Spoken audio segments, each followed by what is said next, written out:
لوگ سمجھتے ہیں میں نوافل زیادہ پڑھتا ہوں، دنیا جانتی ہے کہ میری رات کی تسبیح زیادہ مضبوط ہے، اور میں ان میں سے کوئی بات بھی نہیں، میں تو تیری نوکری کرتا ہوں تو اللہ نے میری عزتوں میں اضافہ فرما دیا ہے۔ سوچ ہی صاف نہیں، نظریہ ہی ٹھیک نہیں، فکر ہی ٹھیک نہیں۔ اسلام نظریے کا مذہب ہے۔ حضرت آدم سے لے کر جناب عیسیٰ تک آپ سارے انبیاء کو پڑھ لیں، وہ سارے یہی کہتے رہے کہ اللہ کے رسول آنے والے ہیں، اللہ کے رسول آنے والے ہیں، وہ آنے والے ہیں۔ پر فرق کتنا ہے، وہ کہا کرتے تھے آنے والے ہیں اور ہم کہہ رہے ہیں کہ آ گئے ہیں۔ وہ مسلمان تو چھوٹا سمجھتا ہے، تو شاید ہلکا جانتا ہے، ہوش کر اور اپنے اندر کے مصطفیٰ کریم کے اس غلام کو بیدار کر۔ رب فرماتا ہے میں نے تمہارے اوپر بڑا ہی احسان کیا، میں نے بڑا ہی احسان کیا۔ یا اللہ کیا؟ اور میں اس بات سے فیہم رسول ہوں، میں نے تمہیں اپنا شانوں والا رسول عطا کیا ہے۔ دیکھو تو لوگ کہتے ہیں ہمیں بھی بڑی خوشی ہے، ہمیں بھی میلاد نہیں ہم مناتے، خوشی ہمیں بھی بڑی ہے، پر جلوس میں ہم نہیں جاتے۔ میں دردمندانہ سوال ہے بھئی، ہمیں کیسے پتا چلے گا تمہیں خوشی ہے؟ خوشی ہو تو کیسے پتا چلے گا؟ بھئی ایک آدمی نے اپنے بھائی کو بلایا کہ میرے بیٹے کی شادی ہے، اس کو کارڈ بھیجا، اس نے وصول ہی نہیں کیا، میں ناراض ہوں۔ اس کو کہا شادی کی دعوت پہ آؤ، کہا میں نے نہیں آنا، میں ناراض ہوں۔ اور ہر بات پہ کہتا ہے مجھے بڑی خوشی ہے پر تم شادی کرو، آنا میں نے کوئی نہیں، مجھے بڑی خوشی ہے پر میں بارات کے ساتھ نہیں جاؤں گا، خوشی مجھے بڑی ہے، خوشی مجھے بڑی ہے پر میں ولیمے میں نہیں آؤں گا۔ تو آپ اس کو کیا جواب دیں گے؟ تو اپنی خوشی سام کے رکھ کون تو نہ ہی کہہ رہے چنگا ہے۔ او بھائی ہم یہ صرف کہہ رہے ہیں کہ مسرت کا اظہار تو کرو، خوشی کا اظہار تو کرو، تھوڑا سا تمہارے چہرے تو بتائیں کہ تمہیں مصطفیٰ کے آنے کی بڑی خوشی ہے۔ اور یاد رکھو یہ میلاد شریف کا موقع پوری امت مسلمہ کو پیغام دیتا ہے، اور یہ موقع عالم کفر تک یہ پیغام پہنچاتا ہے کہ یہ قوم آج بھی سب سے زیادہ جڑی ہے تو اپنے نبی کے قدموں کے ساتھ جڑی ہوئی ہے۔ آپ کو پتا ہے میلاد انقلاب کا نام ہے۔ میلاد جب تک نہیں ہوا تھا تو بیٹیاں زندہ دفن ہوتی تھی۔ آپ علماء سے یہ سن تو لیتے ہیں پر ذرا اس معاشرے کی بے حسی تو دیکھو، بیٹی جان ہوتی ہے باپ، بیٹی رونق ہوتی ہے گھر کی۔ او بھائی بیٹی جو اتنے وقار والی ہوئی تو آپ پڑھیے نا، حضرت داعیہ قلبی کہتے ہیں میں موجود تھا جب وہ شخص آیا تھا، لوگ 12 ربیع الاول کے اس معاملے کو معمولی واقعہ سمجھنے لگے۔ نہ بھائی ہم تمہیں پیغام دے رہے ہیں، یہ معمولی واقعہ نہیں۔ حضرت داعیہ قلبی کہتے ہیں اس شخص نے آ کے عرض کی یا رسول اللہ صلی اللہ علیہ وسلم میں نے 100 بچی زندہ دفن کی ہے، زندہ دفن۔ اور کہتے ہیں میری اپنی بیٹی، میں سفر پہ تھا تجارت پہ، تو میرے پیچھے سے میرے گھر میں بیٹی ہو گئی، میری بیوی نے اپنے میکے جا کے چھپا دی، میں واپس آیا تو اس نے کہا بچہ ہوا تھا فوت ہو گیا، میں نے دفن کر دیا۔ جب بچی 4-5 سال کی ہوئی تو مجھے پتا چلا میری بیٹی ہے۔ کہتے میں اسے لایا اور میں نے اسے کہا میں تیرا باپ ہوں، تجھے تحفہ دے کے دوں گا، کھانا کھلاؤں گا۔ کہتے وہ میرے بالوں سے کبھی لپٹتی، کبھی میرے سینے پہ ہاتھ رکھتی، کبھی میرا ماتھا چومتی، پر میں اسے لے گیا اور لے جا کر میں نے گڑھا کھودا، اور اس گڑھے میں اس بچی کو جب رکھا، اس نے باہر آنا چاہا تو میں نے اس کے سر پہ ضرب لگائی، جب چوٹ لگائی تو وہ دوبارہ گڑھے میں گری۔ میرا ویسے وجدان کہتا ہے کہ جب سے میلاد ہو گیا ہے، آج کسی باپ کی بیٹی اگر چارپائی سے گر جائے تو شاید وہ ساری رات سو نہ سکے کہ بچی گر گئی ہے میری۔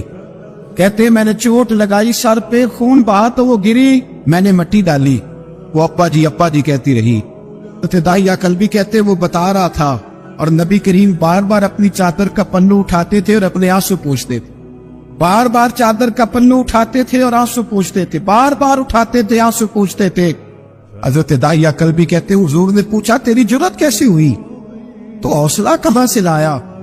اس نے کہا محبوبہ پتہ نہیں، لیکن قربان جاؤں یا رسول اللہ صلی اللہ علیہ وسلم، میں نے آج سویرے آپ کے ایک صحابی کو یہ کہتے سنا ہے کہ وما ارسلناک الا رحمتا للعالمین، تو وہ یہ رحمتا للعالمین کے لفظ ہے، یہ تو میں نے اپنی مرتی ہوئی بیٹی سے سنے تھے۔ تو آج جب میں نے اس کی زبان سے سنے تو میں نے کہا تو انہیں جانتا ہے؟ کہا جانتا ہوں۔ کہا مجھے بھی لے چل۔ تو حضور میں آپ کے دروازے آیا ہوں، رب معاف کر دے گا؟ تو میرے حبیب نے فرمایا چل پڑھ کلمہ، جو میرا کلمہ پڑھ دے اللہ اس کے سارے گناہ معاف کر دیا کرتا ہے۔ بھائی غلاموں کے ساتھ ظلم، حضرت بلال حبشی حضرت بلال کے بارے میں بڑے واقعات ملتے ہیں. ایک واقعہ بڑا منفرد لکھا ہے کتابوں میں. حضرت بلال سے لوگوں نے کہا آپ نبی پاک سے متاثر کیسے ہوئے؟ تو جناب بلال کہنے لگے میں زیادہ لوگوں کو، مکے کے لوگوں کو جانتا ہی نہیں تھا، جو کہ میری ڈیوٹی تھی گھر میں کام کرنے کی، اور مجھے سخت سزا ملتی تھی امیہ بن خلف کی طرف سے. بلکہ تحقیق یہ ہے کہ یہ عبداللہ بن جدعان کے غلام امیہ بن خلف نے تو جب انہوں نے کلمہ پڑھا تو پھر خریدا. عبداللہ بن جدعان کہنے لگا میں فارغ نہیں، آپ لے لیں، آپ اس کو سزائیں دیں. تو کہتے میں ان کے گھر میں ہوتا تھا تو میں تو زیادہ لوگوں کو جانتا ہی نہیں تھا، کبھی مجھے موقع ہی نہیں ملا تھا باہر نکلنے. ہماری غلاموں کی کوئی زندگی نہیں ہوتی. آج تو ہر آدمی کہتا ہے نا میں کچھ چودھری سے لے کے کھاتا ہوں. یہ جو تیرے اندر حوصلہ ہے نا، یہ میرے رسول نے تجھے عطا فرمایا ہے، یہ میرے نبی نے تجھے دیا ہے، ورنہ تو غلام بکا کر. یہ حوصلہ تجھے رسالت مآب نے دیا. حضرت بلال کہتے میں ایک دن مجھے بخار چڑھ گیا بڑا تیز، میں لوگوں کو جانتا نہیں تھا. فرماتے مجھے تیز بخار چڑھ گیا تو ٹھنڈ بڑی سخت تھی. میرے مالک نے مجھے کئی کلو جو دیے پیسنے کو چکی پہ. کہتے میں بیمار تھا تو میں نے کچھ دوائی لی جو اس وقت موجود ہوتی تھی، تو میں نے ایک لحاف لیا، دودھ پیا تو مجھے نیند آ گئی. جب میں سویا تو میرا مالک آ گیا.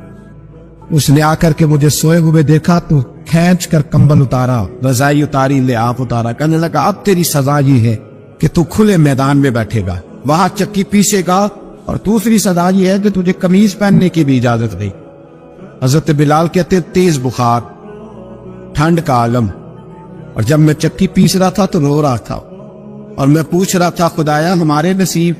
سیدنا بلال حبشی رضی اللہ تعالیٰ عنہ فرماتے ہیں میرے دروازے کے قریب سے رسول پاک گزرے اور مجھے ہائے ہائے کرتے دیکھا تو دستک دی. میں نے کہا کون ہے؟ دروازہ کھلے آ جاؤ. محبوب اندر آئے تو پوچھنے لگے کیوں رو رہے ہو؟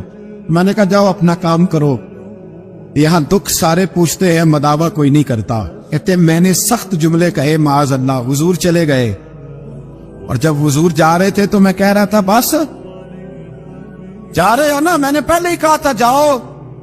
کہتے قربان جاؤں. تھوڑی دیر گزری تو اللہ کے رسول کے ہاتھ میں گرم دودھ کا پیالہ تھا، کھجوریں تھی. حضور تشریف لائے اور کریم رسول نے مجھے کھجوریں دی، دودھ پلایا اور کہا چل جا کمبل میں بیٹھ جا. تو میں نے کہا چکی کون پیسے گا؟ وہ تو بڑا مارے گا. کہتے ہیں لوگوں اس نبی کا میلاد اور معراج بھول نہ جانا، اس رسول پاک کی محبتوں میں کمی نہ آنے دینا، اس محبوب کا نعرہ ساری دنیا میں لگا دینا. فرماتے میرے حبیب کے میں قربان جاؤں. مصطفیٰ کریم نے فرمایا تو بیٹھ رضائی میں اور آج تیرے حصے کی چکی میں پیسوں گا. کہتے ساری رات حضور چکی پیستے رہے، ساری رات. سویرے میں اٹھا اور میرے حبیب پاک نے مجھے وہ سارا کچھ دیا اور خود چلے گئے. اگلی رات پھر